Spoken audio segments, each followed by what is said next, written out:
الحمد لله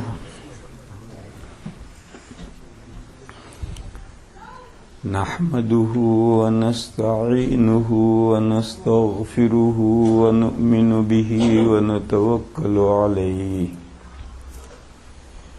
ونعوذ بالله من شرور أنفسنا ومن سيئات أعمالنا من يهده الله فلا مضل له ومن يضلله فلا هادي له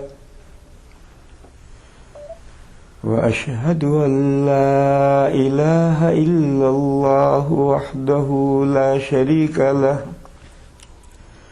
وأشهد أن سيدنا ومولانا وحبيبنا وشفيعنا محمدا عبده ورسوله أرسله إلى الناس كافة بشيرا ونذيرا وداعيا إلى الله بإذنه وسراجا منيرا صلى الله تعالى عليه وعلى آله وصحبه وبارك وسلم تسليما كثيرا كثيرا وبعد فأعوذ بالله من الشيطان الرجيم اليوم أكملت لكم دينكم وأتممت عليكم نعمتي ورضيت لكم الإسلام دينا بسم الله الرحمن الرحيم والذين يقولون ربنا هب لنا من أزواجنا وذرياتنا قرة أعين واجعلنا للمتقين إماما صدق الله مولانا العظيم وصدق رسوله النبي. کیوں امام صاحب نماز 8:45 کو ہے 9 کو ہے 9 بجے. بزرگوں اور بھائیوں، اس مسجد کی طرف سے ایک پرچہ آیا ہے، اس میں 2 سوال ہیں اور وہ دونوں اہم سوال ہیں، ان کے جواب جاننے ضروری ہیں. ان 2 سوالوں کے علاوہ ایک تیسرا سوال بھی ہے جو اس ملک میں مختلف جگہ لوگوں نے پوچھا ہے اور میں نے وہاں اس کا جواب بھی دیا ہے. بس آج کی مجلس میں انہی 3 سوالوں کے جواب ہیں. پہلا سوال ہے، اس ملک میں مسلمانوں کو کیسے رہنا ہے؟ اس ملک میں مسلمانوں کو کیسے رہنا ہے؟ جواب یہ ہے کہ اس ملک کی قید کیوں ہے بھئی؟ تو فضول قید ہے. دنیا کے ہر ملک میں، کوئی ملک ہو، اسلامی ملک ہو، غیر اسلامی ملک ہو، دنیا کا کوئی جگہ ہو، کوئی ملک ہو، ہر جگہ یہ سوال ہے کہ مسلمان کو اس ملک میں کیسے رہنا ہے. اس ملک کی کوئی تخصیص نہیں. یہ جو سوال میں تخصیص کر دی، اس کو ذہن سے ہٹا دو. پھر جواب یہ ہے کہ مسلمان کو دنیا میں مسلمان بن کر رہنا ہے.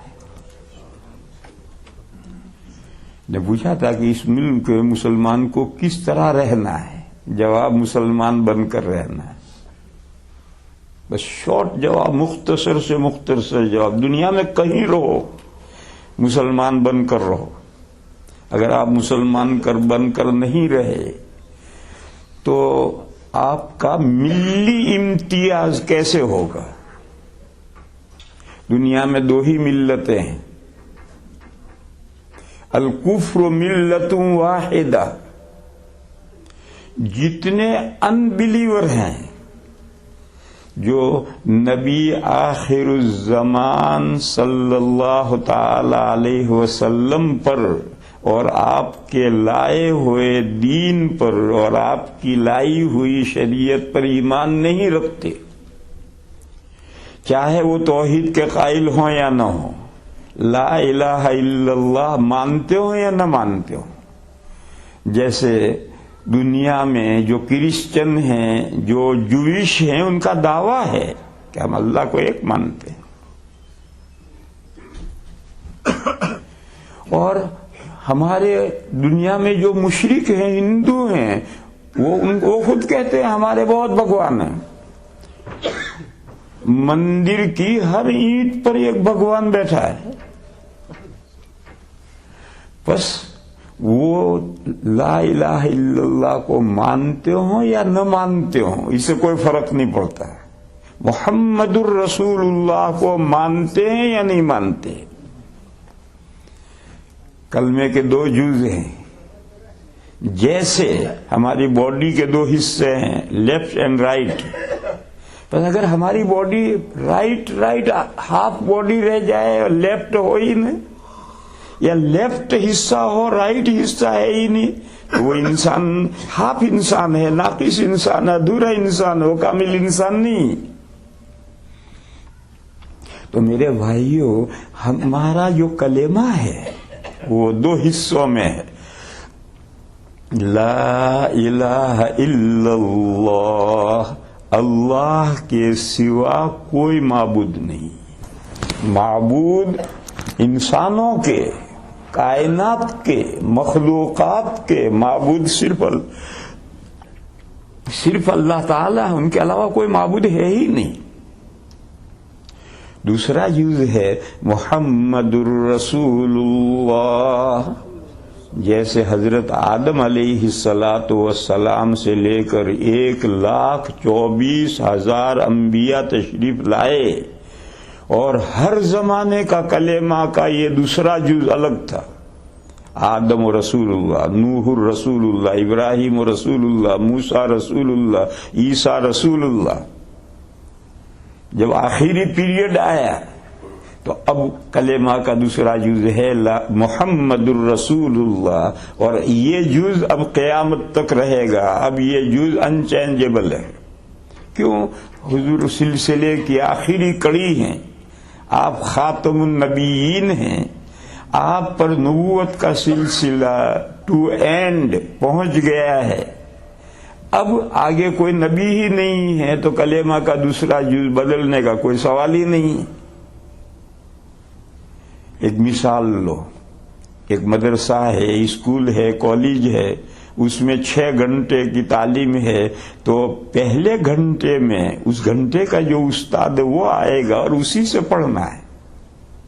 پھر پیریڈ ختم ہو گیا، دوسرا پیریڈ شروع ہو گیا، تو اب یہ استاد چلا جائے.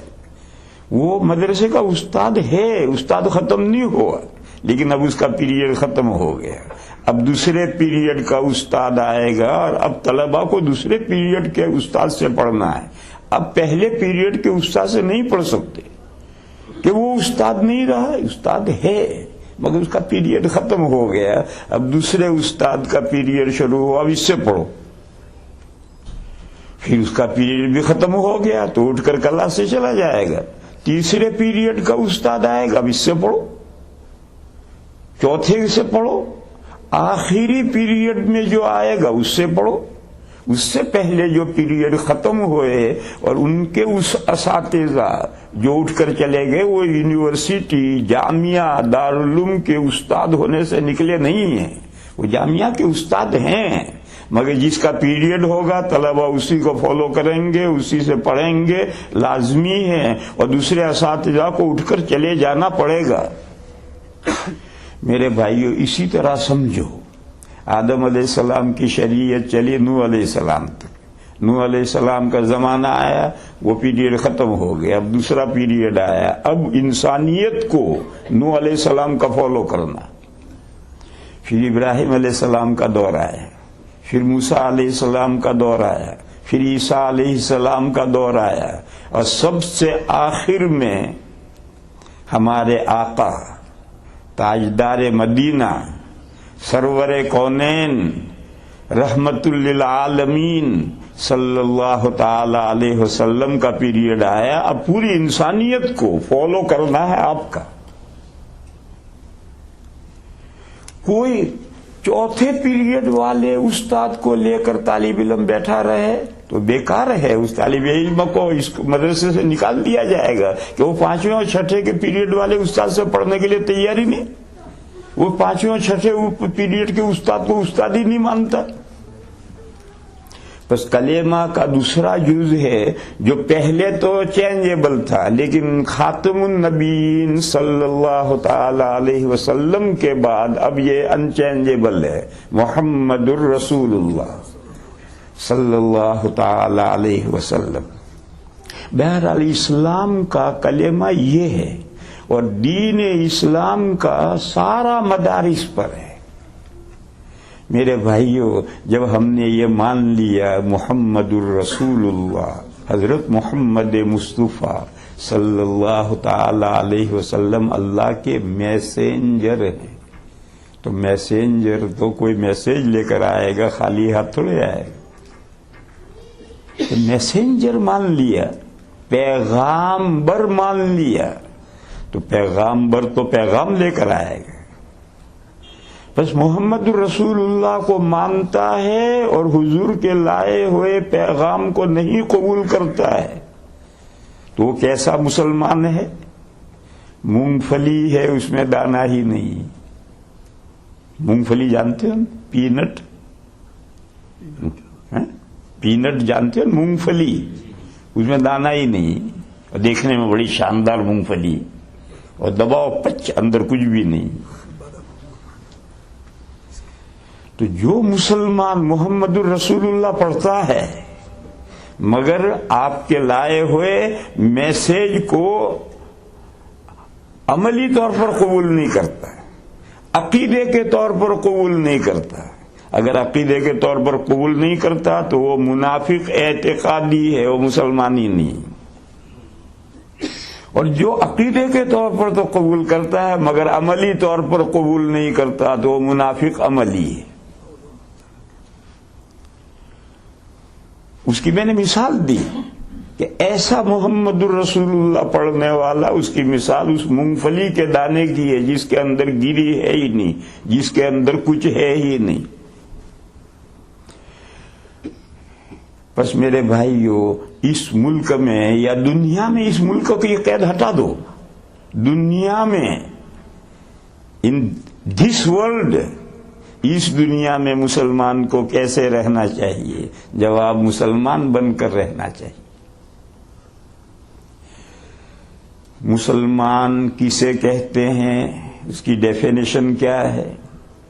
میرے بھائیو، لفظ مسلمان ہے، اس کا روٹ سمجھنا پڑے گا تب مسلمان کا مطلب سمجھ میں آئے گا.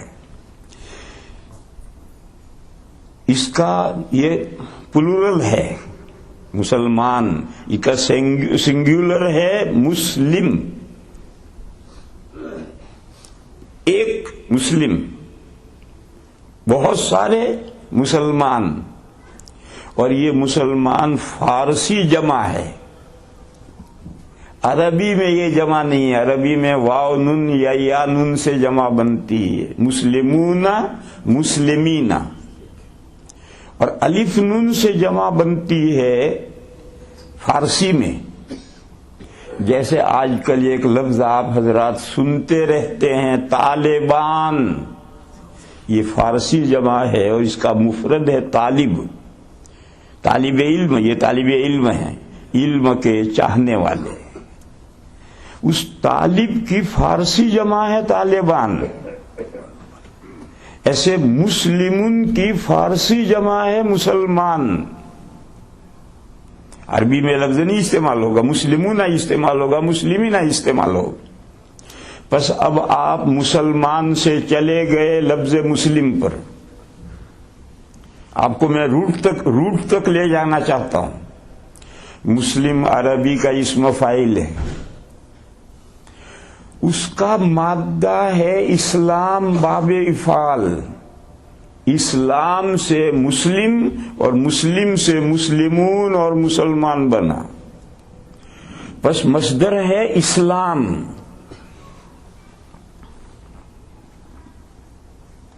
بس اسلام کے معنی آپ سمجھ لیں گے تو سب کچھ سمجھ میں آ جائے گا۔ میرے بھائیوں، اسلام کا ترجمہ فارسی میں ہے سر افگندگی۔ آپ اردو ہی نہیں جانتے، فارسی کیا سمجھیں گے؟ سر، یہ سر ہیڈ، اور افگندن کے معنی ڈالنا، سر افگندگی۔ اب دونوں لفظوں کو ملا کر سمجھ لو، سر ڈال دینا۔ آپ کی انگریزی میں اگر اس کا ترجمہ کریں گے تو ترجمہ اسلام کا ہوگا سرینڈر ہونا۔ سر ڈالنے کا کیا مفہوم ہے، کیا مطلب ہے؟ اس کو میرے بھائیوں ایک مثال سے سمجھو۔ آپ حضرات نے کھیتی نہیں کی، مگر کھیتی کرنے والوں کے احوال آپ جانتے ہیں، اور اب کھیتی کرنے کے احوال بھی بدل گئے ہیں، ٹریکٹر فریکٹر پتہ نہیں کیا کیا آ گئے ہیں۔ ذرا پیچھے لوٹو، جب کھیتی ہل سے کی جاتی تھی، حالی اردو میں کہتے ہیں ہل چلانے والے نوکر کو، حالی بیل لے کر کھیت میں جاتا ہے، کھیت میں ہل آلریڈی کھڑا ہوتا ہے، وہ جا کر ایک بیل کو دائیں گھماتا ہے، ایک کو بائیں گھماتا ہے۔ بیل گھوم گئے یا ابھی ٹھیک سے گھومے بھی نہیں ہیں، اور اس نے جوا اٹھایا،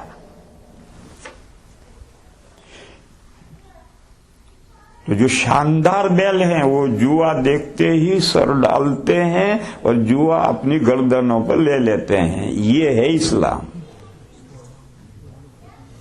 اور یہ جو بیلوں نے سر ڈالا اور جوا اپنی گردنوں پر لے لیا، یہ ہے سر افگندگی اور یہ ہے سرنڈر ہونا۔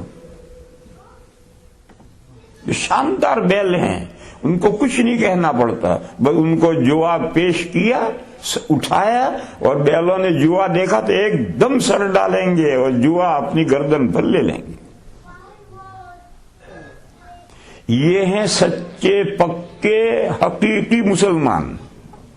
ان کو لفظ جوا جو ہے یہ اردو میں وہ لکڑی ہوتی ہے جو بیلوں کی گردن پر رکھی جاتی ہے، اور اس کے دوسرے معنی ہیں رسپانسبلٹی۔ رسپانسبلٹی اس معنی میں ہے۔ بس جو رسپانسبلٹی اللہ تعالی نے انسانوں کے سامنے پیش کی تو جو بہترین انسان تھے انہوں نے فوراً گردن ڈالی اور اللہ کی پیش کی ہوئی اس رسپانسبلٹی کو اپنی گردن پر لے لیے۔ قرآن کریم میں ہے اِنَّا عَرَضْنَا الْأَمَانَةَ عَلَى السَّمَاوَاتِ وَالْأَرْضِ وَالْجِبَالِ فَأَبَيْنَ أَن يَحْمِلْنَهَا وَأَشْفَقْنَ مِنْهَا وَحَمَلَهَا الْإِنسَانُ إِنَّهُ كَانَ ظَلُومًا جَهُولًا۔ اللہ فرماتے ہیں کہ ہم نے رسپانسبلٹی پیش کی پہاڑوں کے سامنے، دریاؤں کے سامنے، درختوں کے سامنے، آسمانوں کے سامنے، زمین کے سامنے، سب نے اس رسپانسبلٹی کو اٹھانے سے سوری کہہ دیا۔ انہوں نے کہا یہ رسپانسبلٹی ہمارے بس کی نہیں ہے، ہم اس سے عہدہ برآ نہیں ہو سکتے ہیں کسی بھی طرح سے۔ کائنات میں انسان بھی ایک کونے میں کھڑا تھا، وہ آگے بڑھا اور اس نے کہا لائیے یہ رسپانسبلٹی میں اٹھانے کے لیے تیار ہوں۔ اس نے اٹھا لی، تو انسان نے یہ رسپانسبلٹی اٹھائی ہے۔ یہی وہ رسپانسبلٹی ہے جو آدم علیہ السلام کے زمانے سے لے کر ہمارے آقا کے زمانے تک مختلف نبیوں پر دین اور شریعت کی شکل میں نازل ہوتی رہی ہے۔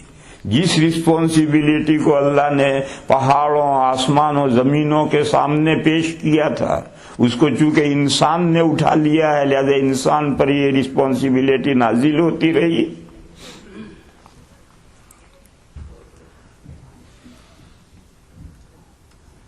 یہاں ایک سوال ہے اور گہرا سوال ہے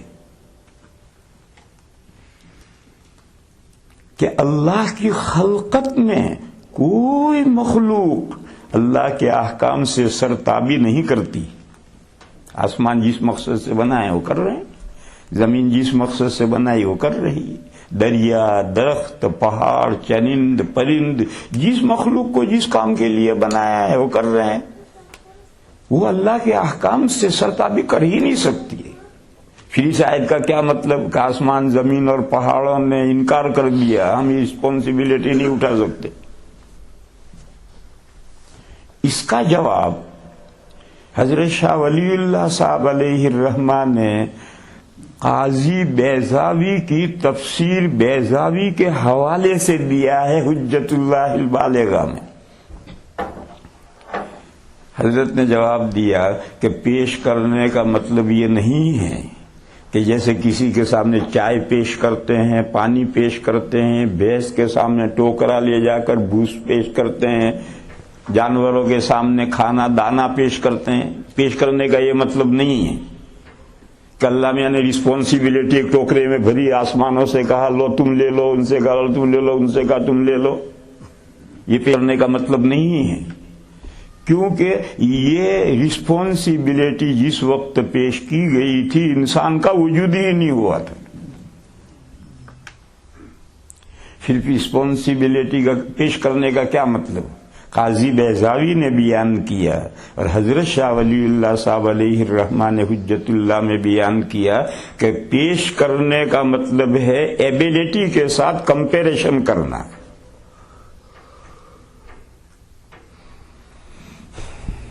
پہاڑوں میں جو ایبیلٹی اللہ نے رکھی ہے ان کے ساتھ کمپیریشن کیا تو پہاڑوں میں اس رسپانسبلٹی کی اٹھانے کی قطعاً صلاحیت نہیں تھی, ایبیلٹی نہیں تھی.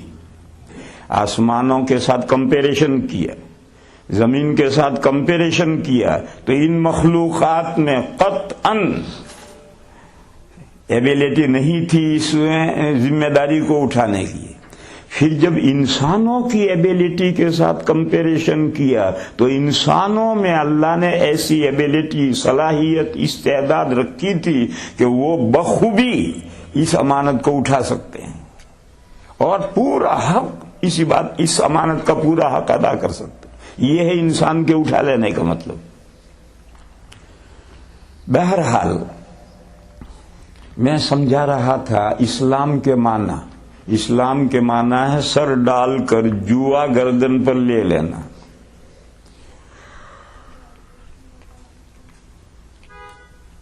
پھر ایک سوال اور بہت گہرا سوال ہے کہ جب انسان نے اس امانت کو اٹھا لیا پھر دنیا میں آنے کے بعد میں کچھ انسان تو امانت اٹھائے رہے اور کچھ نے انکار کر دیا, ہم نہیں اٹھاتے. ایسا کیوں؟ یہ دنیا کا فرق پڑتا ہے, یہ دنیا کا فرق پڑتا ہے. دس ورلڈ اور دیٹ ورلڈ, ان دونوں کا فرق پڑتا ہے. دیکھو یہ بات تو آپ جانتے ہیں اور قرآن کریم میں ہے کہ عہد الست میں جب آدم علیہ السلام کی پیٹھ سے تمام انسان نکالے گئے, ان کی روحیں نکالی گئیں اور اللہ تعالیٰ نے ان کو اپنی معرفت کا سبق پڑھایا اور پھر ایگزام لیا, 1 کوئسچن ایگزام. جتنا پکا سبق ہوگا اتنے سوالات کم آئیں گے اور جتنی تعلیم ناقص ہوگی اتنے سوال زیادہ آئیں گے. تو 1 کوئسچن ایگزام, اس کا مطلب یہ کہ بہت مضبوط تعلیم دے دی گئی. پوچھا الست بربکم, کیا میں تمہارا پروردگار نہیں ہوں؟ تو ایک نے جواب دیا بھلا کیوں نہیں, آپ ہمارے پروردگار نہیں تو اور کون ہو سکتا ہے؟ مگر میرے بھائیوں اس دیٹ ورلڈ سے جب انسان دس ورلڈ میں آ کر پیدا ہوا, ظاہر ہوا, تو بہت سے اللہ کے سامنے سجدہ ریز ہیں. کثیر من الناس وکثیر حق علیہ العذاب.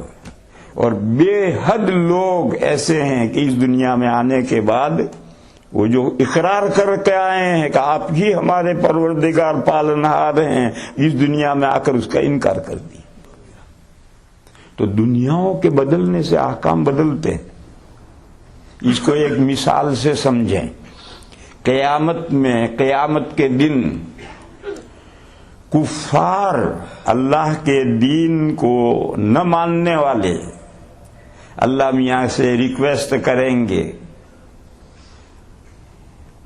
رب ارجعنی لعلی اعمل صالحا فیما ترکت. اے پروردگار ایک چانس اور دے دیجئے، ایک مرتبہ دنیا میں اور بھیج دیجئے، ہو سکتا ہے میں ایمان لا کر نیک عمل کر کے آ جاؤں. جب یہ آیت ہم طالب علموں کو پڑھاتے ہیں تو طالب علم یہ سوال کرتے ہیں کہ اگر اللہ تعالیٰ ان کو ایک چانس دے دے اور تو کیا حرج ہے؟ یہ وعدہ کرتے ہیں میں پکا مومن بن کر نیک بندہ بن کر آؤں گا. جیسے طالب علم نے سبق کچا رکھا، اس نے کہا حضرت آدھا گھنٹے کی مہلت دیجیے میں بھی پکا کر کے لاتا ہوں. تو استاد کہتے جا بیٹھ جائے، یاد کر کے لا کے سنا دے. استاد مہلت دیتا ہے جب وہ سبق کچا لاتا ہے. تو اگر اللہ میاں بھی ان بلیور کو اگر مہلت دے دیں اور دنیا میں دوبارہ بھیج دیں اور وہ پکا وعدہ کرتے ہیں کہ ہم مومن بن کر نیک عمل کر کے آؤں گا، تو کیا حرج ہے؟ مگر ان کو مہلت نہیں دی جائے گی. اللہ فرمائیں گے کلا، ہرگز مہلت نہیں ملے گی. کیوں؟ دیکھو دیٹ ورلڈ سے جب دس ورلڈ میں آئے گا تو احکام بدل جائیں گے، پھر دوسری مرتبہ آ کر وہی کرے گا جو پہلی لائف میں کیا تھا اس نے. وہ تو دیٹ ورلڈ میں اس کو سب کچھ یاد آ گیا ہے. جب وہاں سے دس ورلڈ میں آئے گا تو سب بھول کر آئے گا، اور جب سب بھول کر آئے گا تو کتے کی دم ٹیڑھی، کتے کی دم ہوتی ہے نا، اس کو لمبی نلکی لاؤ، اس میں پکڑ کر سیدھی کرو اور 100 سال رکھو. جب 100 سال کے بعد نکالو گے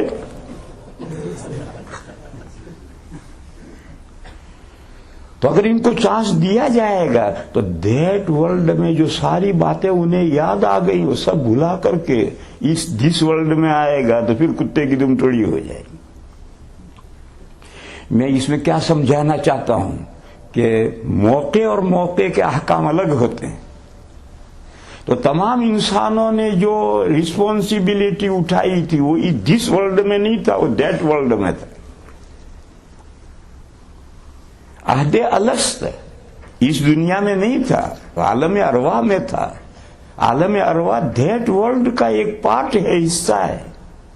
پھر وہاں سے جب دس ورلڈ میں آیا تو سب بھول کر آیا. بتاؤ ہم میں سے کس کو یاد ہے کہ اللہ میاں نے کلاس لی تھی اور سب انسانوں کو اپنی معرفت کا سبق پڑھایا تھا، پھر ایگزام لیا تھا اور الست بربکم کا سوال آیا تھا، ہم نے جواب دیا تھا کہ آپ ہی ہمارے پروردگار ہیں. یہ بات کسے یاد ہے؟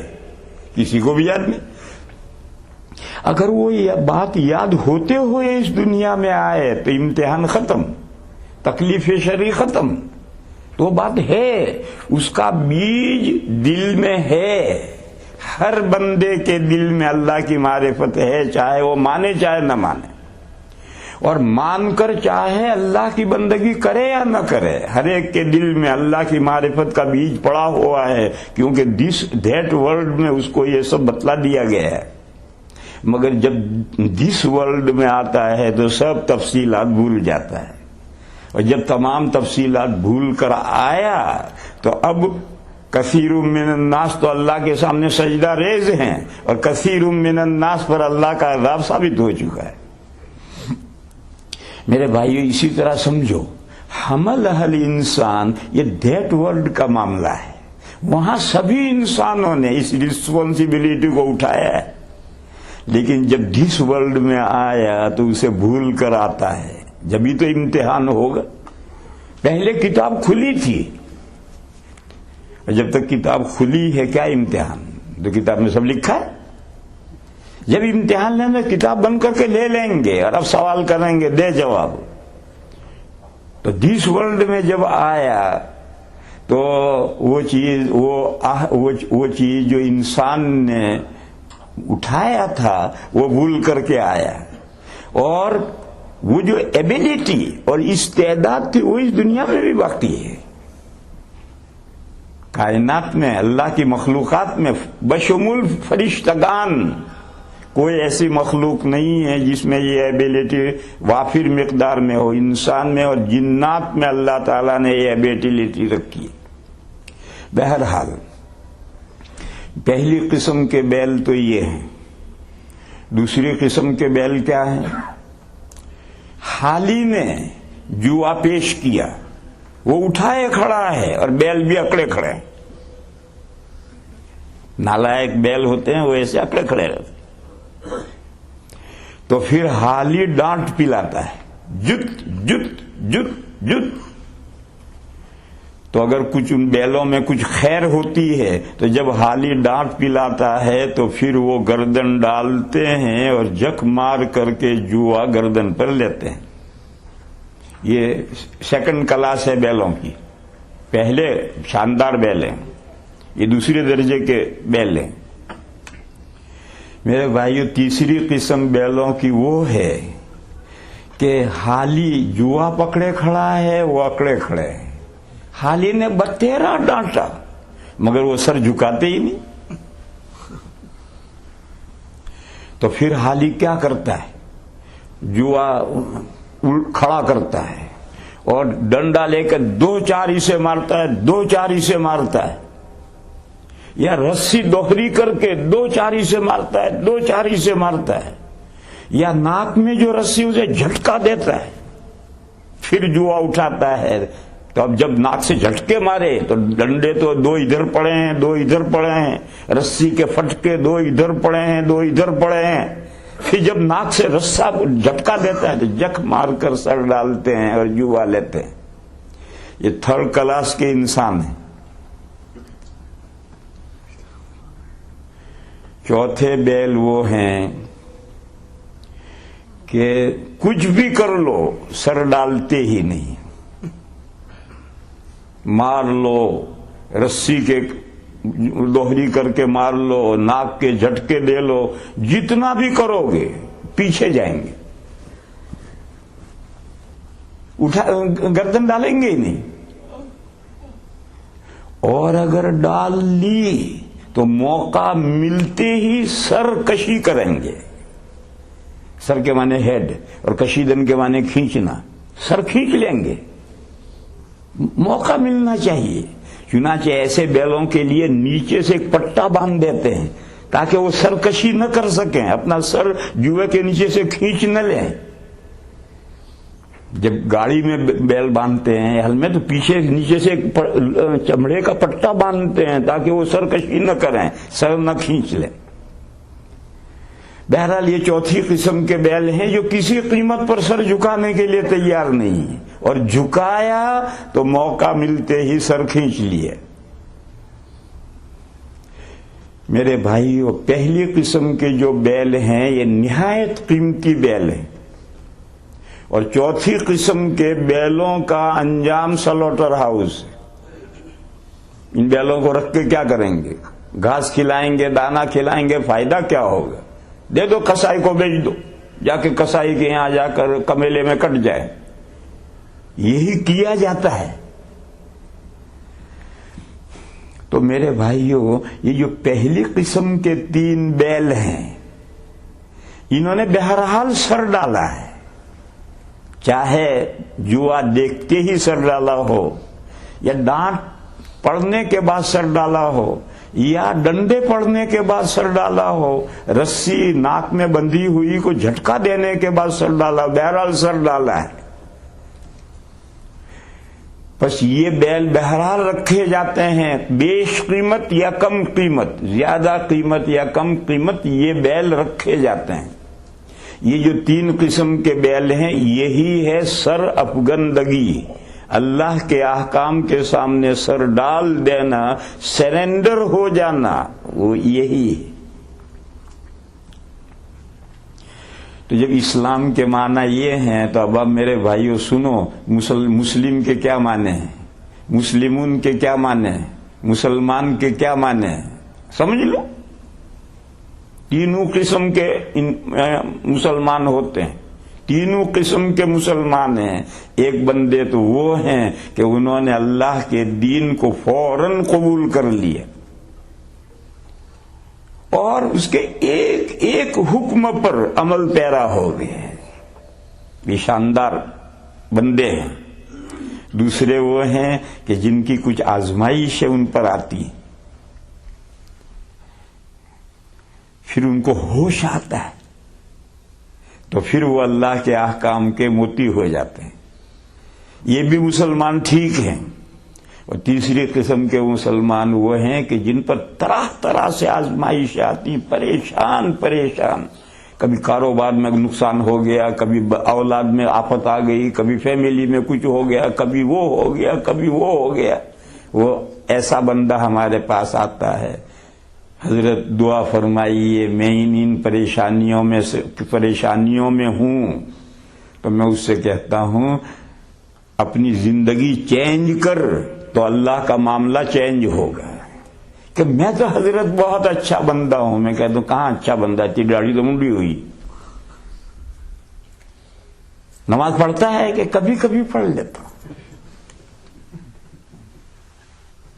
کاروبار میں حلال ہمارا حرام کی تمیز رکھتا ہے کہ میں حلال حرام جانتا ہی نہیں۔ اور ہر بندہ اپنے آپ کو دودھ میں دھلا ہوا پیور سمجھتا ہے کہ میں تو عرق گلاب میں دھلا ہوا ہوں، پھر اللہ میاں میرے ساتھ ایسا کیوں کرتے ہیں؟ ارے پہلے اپنی زندگی پر نظر ڈال، تیری زندگی میں جو خرابیاں ہیں ان خرابیوں کی وجہ سے یہ سخت آفت مار پڑ رہی ہے تجھے۔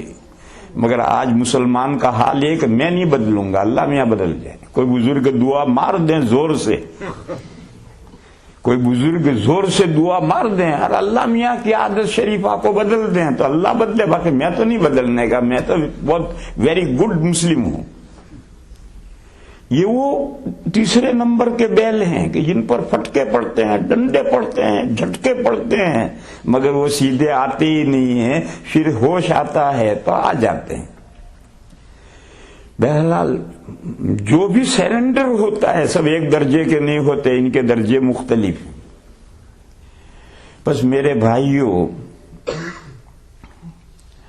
میں سوال کا جواب دے رہا تھا کہ مسلمان کو اس دنیا میں، اس ملک میں نہیں، مسلمان کو اس دنیا میں کیسے رہنا چاہیے؟ جواب یہ کہ مسلمان ہو کر رہنا چاہیے، اور مسلمان کی بھی پہلی قسم میں آ جاؤ، پہلی فرسٹ قسم جو اس میں آ جاؤ۔ رہنے کا طریقہ یہی۔ اللہ پاک ارشاد فرماتے ہیں الیوم اکملت لکم دینکم واتممت علیکم نعمتی ورضیت لکم الاسلام دینا۔ اس آیت کریمہ میں ایک ہی بات تین طرح سے کہی گئی، تین باتیں نہیں ہیں، ایک ہی بات تین طرح سے کہی گئی ہے۔ حضور کی وفات سے 2.5 مہینے پہلے، وفات نبوی سے 2.5 مہینے پہلے حضور نے آخری حج کیا ہے، وہی پہلا حج بھی ہے، وہی آخری حج بھی ہے۔ میدان عرفات میں ظہر اور عصر کی نماز پڑھ کر جبل رحمت کے پاس اونٹنی پر حضور دعاؤں میں مشغول تھے، وقوف عرفہ کیے ہوئے تھے، اور وہاں یہ آیت نازل ہوئی الیوم اکملت لکم دینکم واتممت علیکم نعمتی ورضیت لکم الاسلام دینا۔ آج میں نے تمہارے لیے تمہارا دین کمپلیٹ کر دیا۔ الیوم اکملت لکم دینکم، آج میں نے تمہارے لیے تمہارا دین کمپلیٹ کر دیا۔ مفسرین کرام کہتے ہیں کہ اس کے بعد وحی تو آئی، مگر کوئی احکام نہیں آئے، احکام پورے ہو گئے سب۔ وَأَتْمَمْتُ عَلَيْكُمْ نِعْمَتِي، اور میں نے تم پر میری نعمت کو تام کر دیا، مکمل کر دیا۔ یہ اللہ کی نعمت، یہی دین جو اللہ نے دین انسانوں کے لیے ہمارے لیے بھیجا ہے، یہ دین اللہ کی نعمت ہے، اور اس نعمت میں ذرا کمی نہیں باقی رکھی اللہ نے، مکمل وہ نعمت ہمیں دے دی۔ وَأَتْمَمْتُ عَلَيْكُمْ نِعْمَتِي، اس دوسرے جملے میں کوئی دوسری بات نہیں ہے، پہلی ہی بات ہے، اس کو دوسرے انداز سے بیان کیے۔ پھر فرمایا وَرَضِيتُ لَكُمُ الْإِسْلَامَ دِينًا، اور پسند کر لیا میں نے تمہارے لیے اسلام کو دین کے طور پر، ریلیجن کے طور پر، مذہب کے طور پر میں نے تمہارے لیے اسلام کو پسند کر لیا۔ قرآن کریم میں دوسری جگہ پر ہے ان الدین عند اللہ الاسلام، اللہ کے یہاں سے جو دین اترا ہے وہ دین اسلام اترا ہے۔ وَمَن يَبْتَغِ غَيْرَ الْإِسْلَامِ دِينًا فَلَن يُقْبَلَ مِنْهُ وَهُوَ فِي الْآخِرَةِ مِنَ الْخَاسِرِينَ، اور جو شخص اسلام کے علاوہ کوئی بھی ریلیجن چاہے گا، کوئی بھی دین اختیار کرے گا، اس سے وہ دین ہرگز قبول نہیں کیا جائے گا، اور اس دنیا میں چاہے وہ پھلے پھولے، لیکن آخرت میں ٹوٹا پانے والوں میں سے، گھاٹا پانے والوں میں سے ہوگا۔ آج اسلام کے علاوہ دوسرے ریلیجن کا فالو کرنے والے اس دنیا میں سرسبز و شاداب ہیں، خوشحال ہیں، نالے کے جھاگ کی طرح پانی پر چھائے ہوئے ہیں، بھوس کی طرح سے گیہوں کو چھپائے ہوئے ہیں، مگر یہ اس دنیا کی حد تک ہے۔ وَهُوَ فِي الْآخِرَةِ مِنَ الْخَاسِرِينَ، دوسری دنیا شروع ہونے دو، اس دوسری دنیا میں یہ گھاٹا پانے والوں میں سے، ٹوٹا پانے والوں میں سے ہو جائیں گے۔ تو اللہ کے یہاں سے جو دین آیا ہے وہ دین اسلام آیا ہے، اسی کو زندگی بھر اپنائے رہنا ہے۔ رضیت لکم الاسلام دینن کا مطلب یہ ہے کہ پوری زندگی اس دین اسلام کو اپنائے رہو۔ میں نے تمہارے ریلیجن کے طور پر اس دین اسلام کو پسند کر لیا ہے، اور یہی دین اسلام لے کر آگے پہنچنا ہے، دوسری دنیا میں جانا ہے۔ اور میرے بھائیوں، جب دوسری دنیا میں جاؤ گے تو ایڈمیشن ٹیسٹ ہوگا۔ دوسری دنیا میں جب آدمی پہنچے گا تو قبر میں جاتے ہی ایڈمیشن ٹیسٹ ہوگا، داخلہ امتحان ہوگا، اور اس داخلہ امتحان میں 3 سوال آئیں گے، تینوں کے جواب چاہیے۔ مر ربکم، تمہارا پروردگار پالنہار کون ہے؟ ما دینکم، تمہارا ریلیجن کیا ہے؟ پھر پردہ ہٹے گا، نبی پاک صلی اللہ تعالی علیہ وسلم کا دیدار کرایا جائے گا، اور پوچھا جائے گا ما تقول فی ھذا الرجل، یہ جو حضرت جی تجھے نظر آ رہے ہیں ان کے بارے میں تیرا کیا عقیدہ تھا؟ حضرت شاہ ولی اللہ صاحب علیہ الرحمن نے حجت اللہ میں یہ بات لکھی ہے کہ اللہ نے آسمان سے نبیوں پر جو علوم نازل کیے ہیں، ان علوم کو حاصل کر کے بندہ عالم قبر میں پہنچا ہے یا ان سے کورا پہنچا ہے۔ یہ داخلہ امتحان ہے کہ پچھلی دنیا میں جو علوم ہم نے نازل کیے تھے نبیوں پر، وہ علوم تو حاصل کر کے آیا ہے، کورا آیا ہے؟ اگر وہ حاصل کر کے آتا ہے تو فٹافٹ جواب دیتا ہے ربی اللہ، میرا پروردگار اللہ ہے۔ دین الاسلام، میرا دین ریلیجن اسلام ہے۔ جس دین کو اللہ نے انسانوں کے لیے پسند کیا ہے، میں اسی پر زندگی گزارتا رہا، اسی دین پر رہا، اسی دین پر آیا ہوں میں، دین الاسلام۔ اور تیسرا جواب دے گا کہ یہ جو حضرت جی نظر آ رہے ہیں یہ میرے آقا ہیں، یہ میرے رسول ہیں، یہ اللہ کے رسول پیغامبر ہیں، وہ جو دین لے کر آئے تھے وہی دین اسلام تھا، اسی پر میں زندگی پر عمل کرتا رہا اور اب آیا ہوں دوسری دنیا کے اندر۔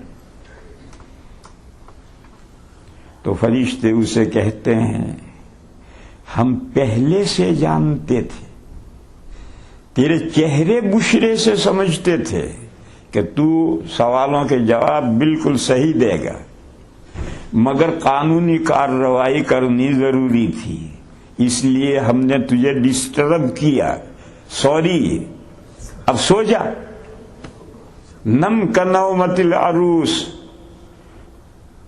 دلہن کی طرح سو جا۔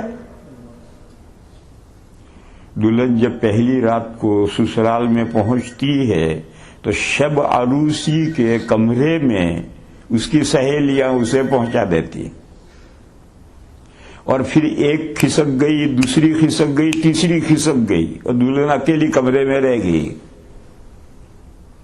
اب اس کمرے میں اور کوئی نہیں آئے گا، نہ مرد نہ عورت، اب اس کمرے میں دلہا ہی آئے گا، جب بھی آئے۔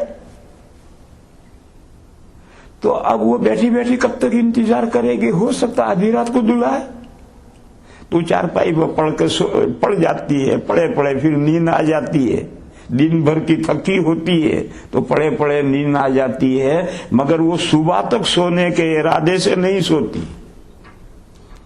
اپنے شوہر کے انتظار میں سوتی ہے، اور وہ شوہر ہی آ کر اسے اٹھاتا ہے۔ تو فرشتے کہیں گے کہ دلہن جیسے شب عروسی کے کمرے میں سو جاتی ہے کسی کے انتظار میں، اسی طرح سے تو اب قبر میں سو جا۔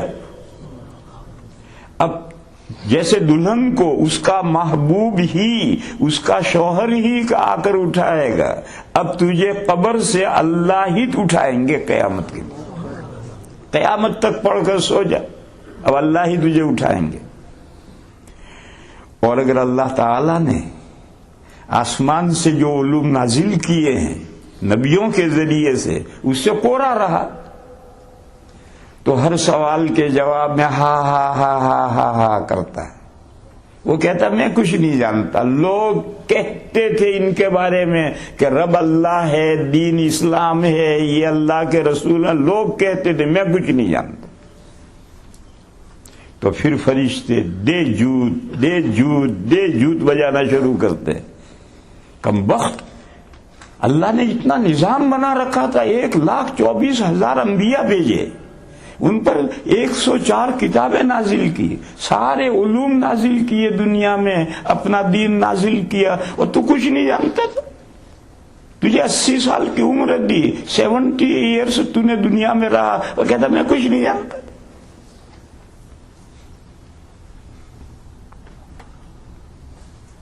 تو اللہ تعالیٰ نے فرمایا رضیت لکم الاسلام دینا، جب تک تم دنیا میں رہو گے میں نے تمہارے لیے ریلیجن کے طور پر اسلام کو پسند کر لیا ہے، تمہیں دنیا میں اس ریلیجن پر رہنا ہے۔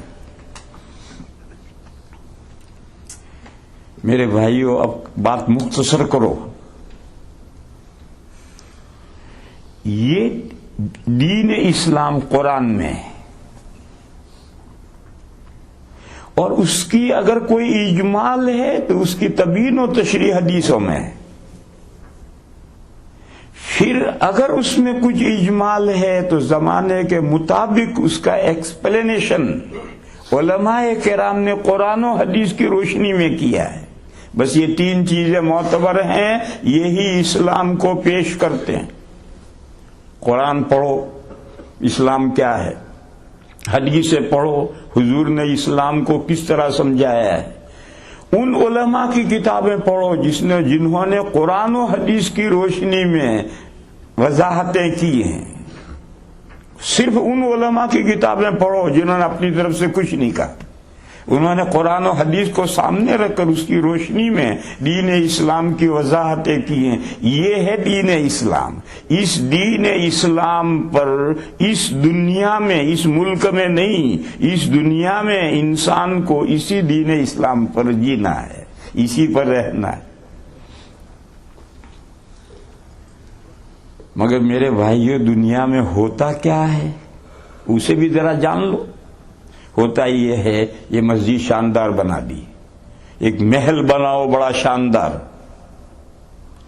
پھر اس کو 100 سال چھوڑ دو، کوئی جھاڑو بھی نہ لگائے کوئی، تو 100 سال ہوتے ہوتے مکڑیاں چھت میں جالے تنیں گی، اور اتنے جالے تنیں گی کہ جگہ جگہ وہ جالے مکڑی کے جالے لٹک جائیں گے پوری چھت میں۔ 100 سال ہوتے ہوتے دیوار کا پینٹ پھیکا پڑے گا، جگہ جگہ دھبے پڑ جائیں گے۔ 100 سال ہوتے ہوتے صحن میں کھڈے پڑیں گے جگہ جگہ۔ دیکھو میرے بھائیو، یہ جو مکڑی میں جالے تنے ہیں، یہ جو پینٹ میں دھبے پڑے ہیں، یہ صحن میں جو کھڈے پڑے ہیں، یہ ہیں بدعات و رسوم، یہ ہیں بدعات و رسوم۔ اس محل کی اصل حالت یہ نہیں تھی، جیسے یہ صاف ستھری چھت ہے، اسلام کی چھت ایسی ہی تھی، لیکن مکڑیوں نے اس میں جالے تنے اور جگہ جگہ جالے لٹک گئے۔ اب بعض بے وقوف لوگ سمجھتے ہیں کہ یہ جالر لٹک رہے ہیں، تو چھت کتنی خوبصورت بن گئی، جگہ جگہ جالے لٹک رہے ہیں، جالر ہیں چھت کو خوبصورت بنانے کے لیے۔ میرے بھائیو جالر نہیں ہیں، یہ جالے ہیں مکڑی کے۔ دیوار کو دیکھتا تو جگہ جگہ دھبے پینٹ میں پڑے ہوئے ہیں، وہ سمجھتا ہے کہ یہ تو پینٹر نے ڈیزائن بنائی۔ میرے بھائیو ڈیزائن نہیں بنائی، یہ پینٹ جگہ جگہ سے اکھڑ گیا اس لیے دھبے پڑے ہیں۔ صحن کو دیکھتا ہے جگہ جگہ کھڈے ہیں، وہ کہتا ہے ہاں یہ فرش بنانے والے نے کھڈے اس لیے رکھے ہیں کہ سینڈل پھسل نہ پڑے۔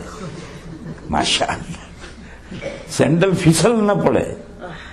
وہ اسی کو اصل دین سمجھ لیتے ہیں، ان کھڈوں کو اصل دین سمجھ لیا جاتا ہے، پینٹ کے دھبوں کو اصل دین سمجھ لیا جاتا ہے، چھت کے جالوں کو اصل دین سمجھ لیا جاتا ہے۔ یہی سب بدعات و رسوم ہیں۔ بدعت اور رسوم، رسم کی کیا تعریف ہے اسے سمجھ لو ڈیفینیشن۔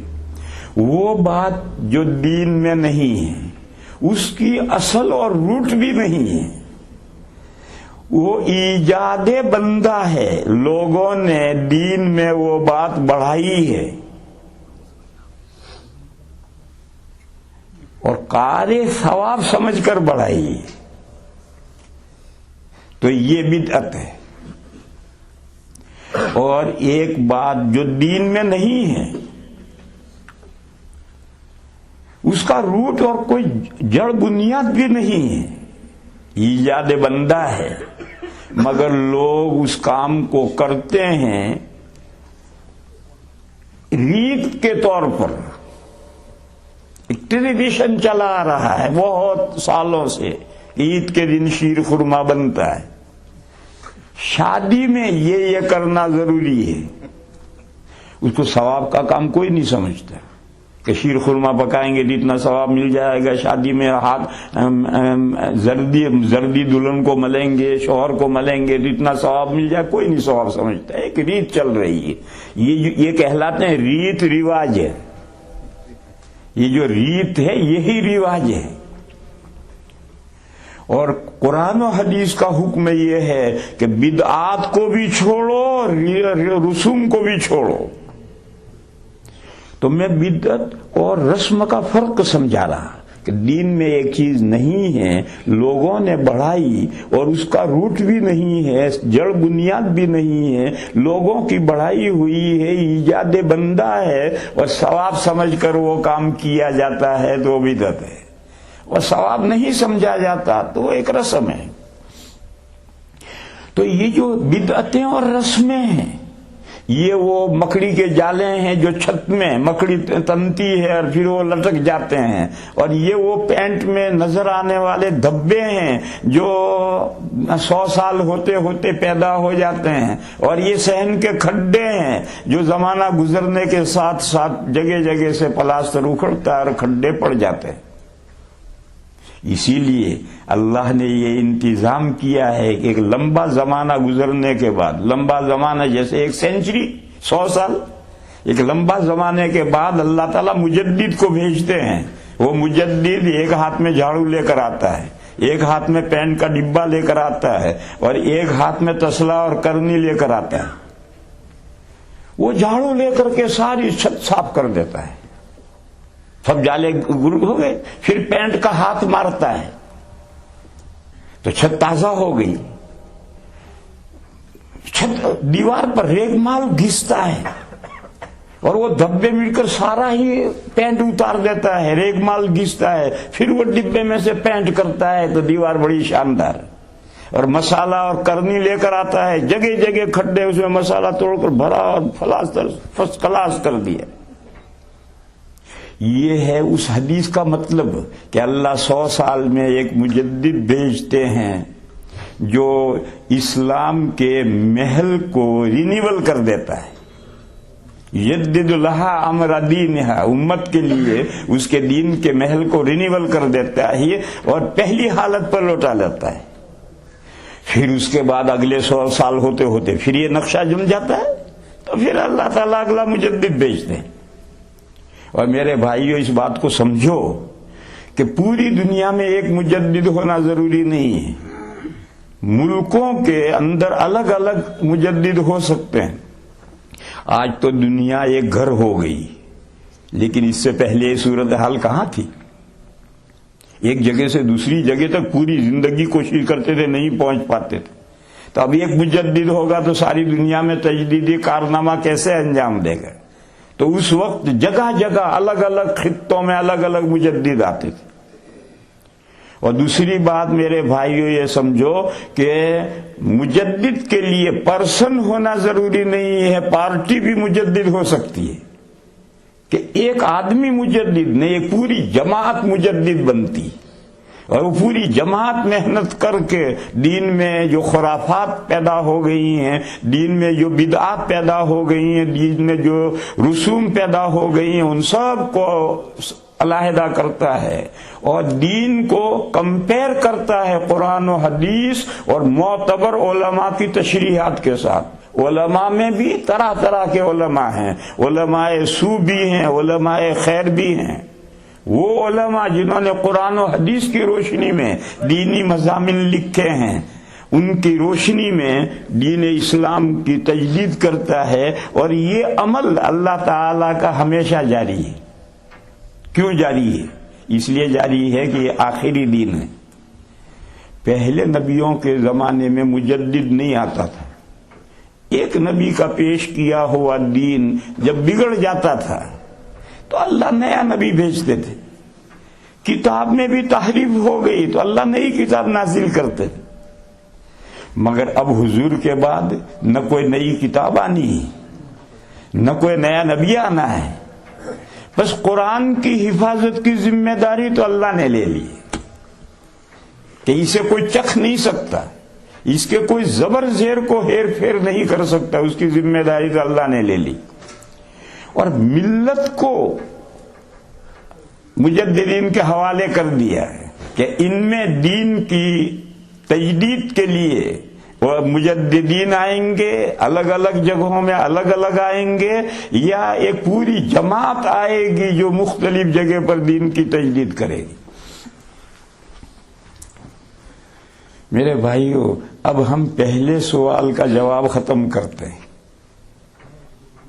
پہلا سوال یہ تھا کہ اس ملک میں مسلمانوں کو کیسے رہنا چاہیے.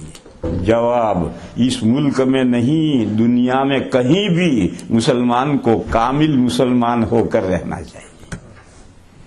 کامل اسلام کیا ہے؟ یہ قرآن کریم ہے, پڑھو. یہ حدیثیں ہیں, پڑھو. اور قرآن و حدیث کی روشنی میں علماء کرام نے دین کا جو نقشہ کھینچا ہے اسے پڑھو بھائی, اس کا فالو کرو اور 100% فالو کرو, مسلمان ہو کر رہو. اور بعد میں جو دین میں ایجاد بندہ, لوگوں نے دین کو میں جو کچھ نئی چیزیں داخل کی ہیں, میرے بھائیوں اس سے اپنے آپ کو بچاؤ.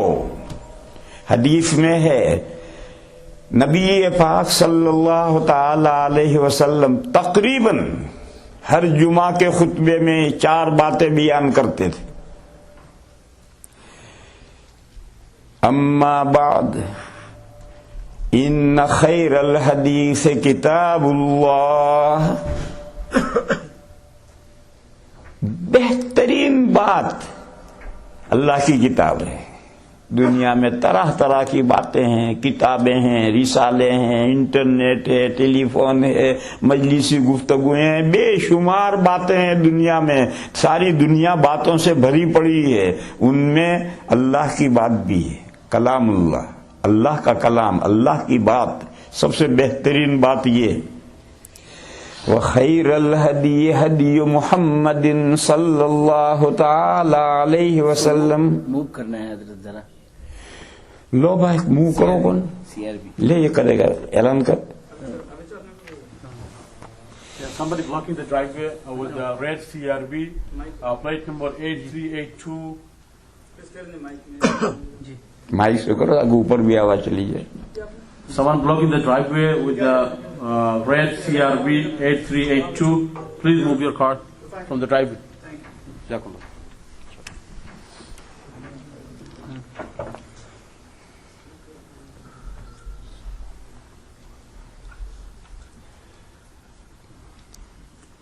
تو دوسری بات یہ فرماتے تھے ان خیر الہدی ہدی محمد صلی اللہ تعالی علیہ وسلم. بہترین لائف اسٹائل حضرت محمد مصطفیٰ صلی اللہ تعالی علیہ وسلم کا جو طریقہ زندگی تھا، جو زندگی گزارنے کا طریقہ تھا، وہ سب سے بہتر لائف اسٹائل ہے. دنیا میں میرے بھائیو جتنے انسان ہیں اتنے ہی لائف اسٹائل ہے. ہر ایک کا زندگی گزارنے کا اپنا طریقہ الگ ہے. لیکن حضور نے فرمایا یہ سب طریقے ایسے ہی ہیں. ان خیر الہدی ہدی محمد صلی اللہ تعالی علیہ وسلم. دنیا میں جتنے طریقۂ زندگی ہیں، زندگی گزارنے کے طریقے ہیں، لائف اسٹائل ہیں، ان میں سب میں بہترین طریقے زندگی حضرت محمد مصطفیٰ صلی اللہ تعالی علیہ وسلم کا طریقہ ہے. اسی کو سنت طریقہ کہتے ہیں، اسی کو اسوہ رسول کریم کہتے ہیں. حضور کا زندگی گزارنے کا کیا طریقہ تھا؟ کھانے میں، پینے میں، چلنے میں، اٹھنے میں، بیٹھنے میں، سونے میں، جاگنے میں، ملنے میں، جلنے میں، لباس میں، جسم کی تراش خراش میں، ہر معاملے میں حضور کا ایک طریقہ ہے، وہی سنت ہے. حضور نے فرمایا یہ جو لائف اسٹائل ہے یہ تمام دنیا میں جتنے طرقۂ زندگی ہیں ان سب میں اچھا طریقہ یہ. وخیر الامور عوازمها، فرمایا کہ بہترین کام پرانے قدیم کام ہیں جو قرآن و حدیث میں آئے ہیں. آج کل لوگوں نے ایک اصطلاح بنائی ہے اور اس اصطلاح کو برے معنی پہنائے ہیں.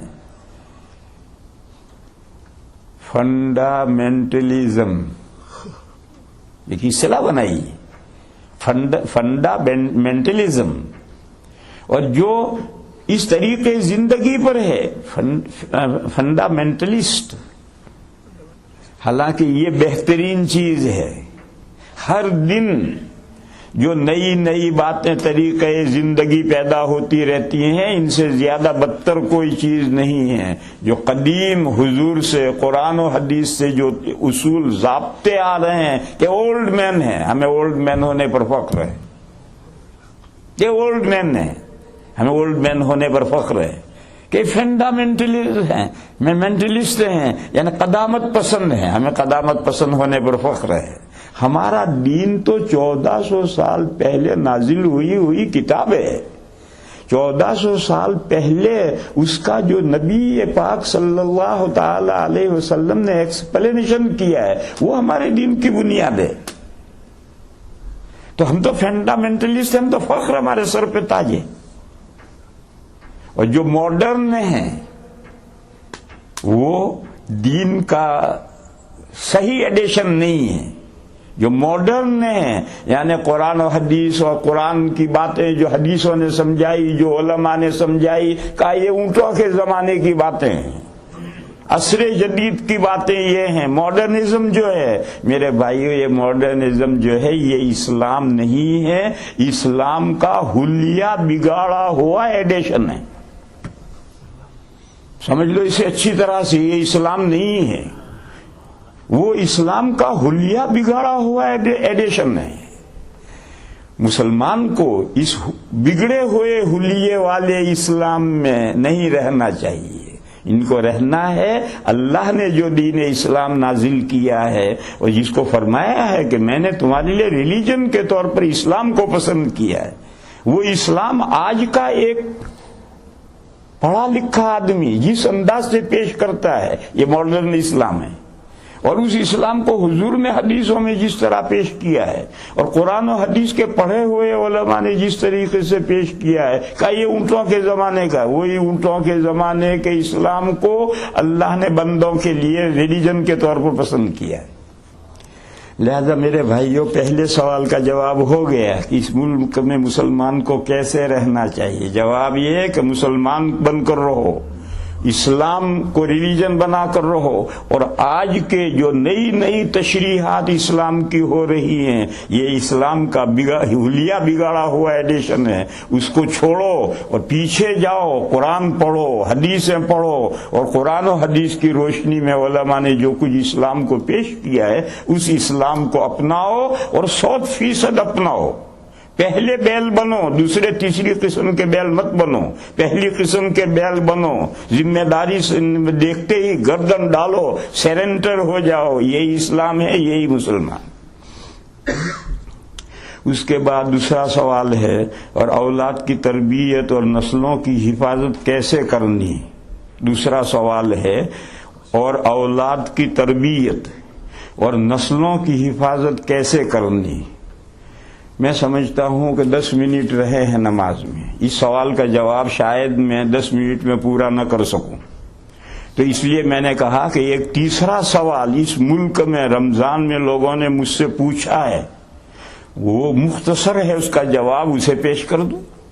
لوگوں نے یہ پوچھا کہ اس ملک میں، یہاں اس ملک کو ملحوظ رکھو، اس ملک میں مسلمانوں کو کیا کام کرنے چاہیے؟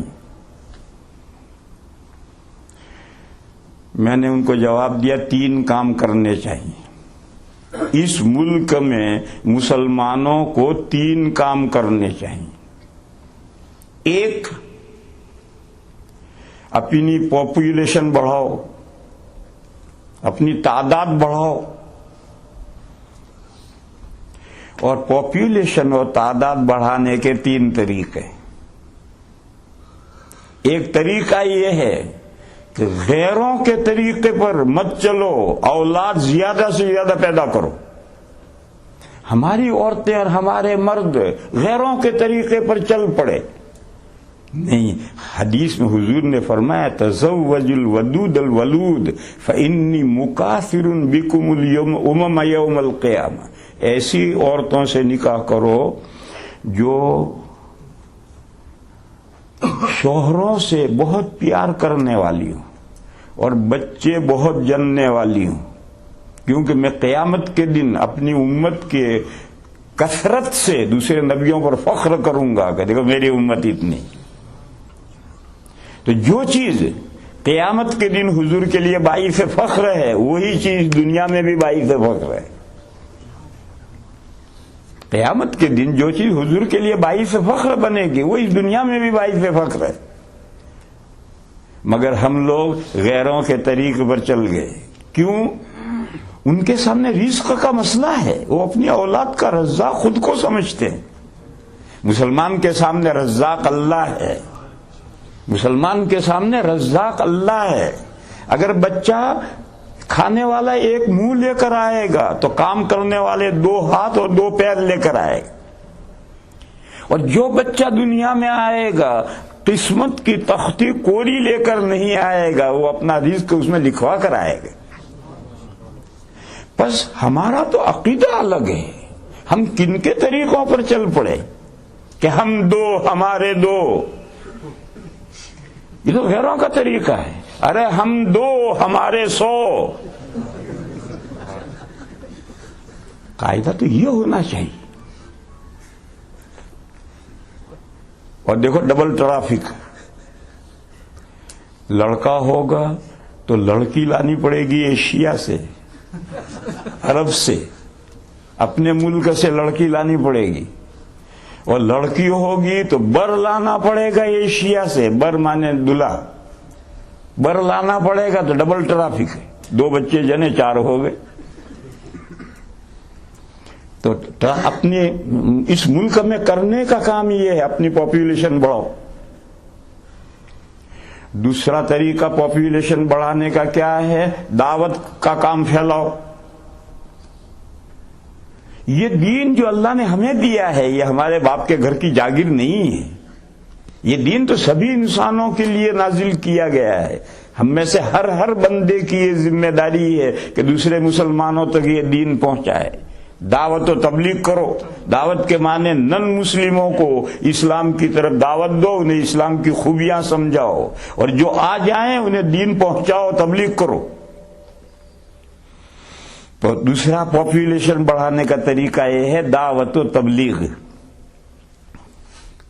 اور تیسرا طریقہ یہ ہے کہ اسلامی کلچر, اسلامی لباس اختیار کرو تو تعداد بڑھ جائے گی مسلمانوں. اس کو سمجھو. ہمارے یہاں دیوبند کے قریب میں ایک قصبہ ہے روڑکی. اس روڑکی میں ایک مرتبہ ہندو مسلم فساد ہو گیا, پرانی بات ہے, اور مسلمان بہت تھوڑی تعداد میں, ہندو زیادہ. اب ان کا مقابلہ کیسے کرنا؟ تو اس روڑکی میں جو مولانا صاحب تھے وہ سہارنپور گئے اور 2000 ٹوپیاں خرید کر لائے, اور لا کر رات میں مسلمانوں کے گھروں میں بانٹ دی. اور یہ کہا کہ کل صبح جو بھی نکلے گھر سے ٹوپی پہن کر نکلے. جب دوسرے دن سارے ٹوپی پہن کر نکلے تو ہندو سہم گیا کہ اتنے مسلمان رات میں کہاں سے آ گئے, اور فتنہ دب گیا. وہ سہم گئے, ڈر گئے کہ ایک رات میں اتنے سارے مسلمان کہاں سے آ گئے. اسلامی صرف ٹوپی سے اس مسلمانوں کی اتنی تعداد بڑھ گئی. دوسرا قصہ سنو. ہمارے ہندوستان میں آؤ, اگر کسی بس میں 2 سکھ بیٹھے ہیں تو کسی کی مجال نہیں ہے کہ سکھ عورت کی طرف کوئی غلط نظر ڈالے. کسی ریل کے ڈبے میں 3 سکھ بیٹھے ہیں الگ الگ جگہ, کسی کی مجال نہیں ہے ہندو کی کہ سکھ عورت پر غلط نظر ڈالے. کیوں؟ وہ اپنی پگڑی سے, اپنی داڑھی سے نظر آتا ہے, سردار جی. اور میرے بھائی اسی بس میں 8 مسلمان ہوتے ہیں, مگر مسلمان عورت کو چھیڑا جاتا ہے. کیونکہ بس میں وہ 8 مسلمان ہیں, وہ تو کوئی بھی نظر نہیں آ رہا.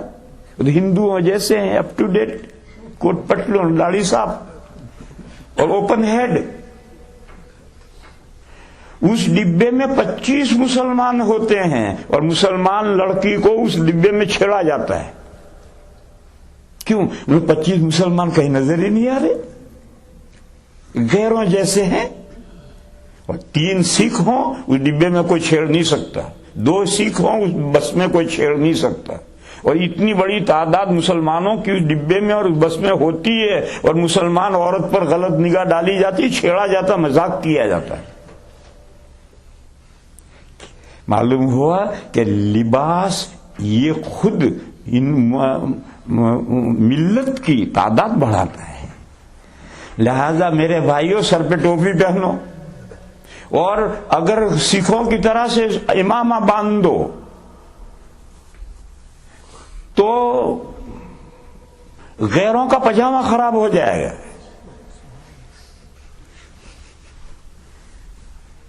ہر آدمی کے چہرے پر فیشنیبل داڑھی نہیں,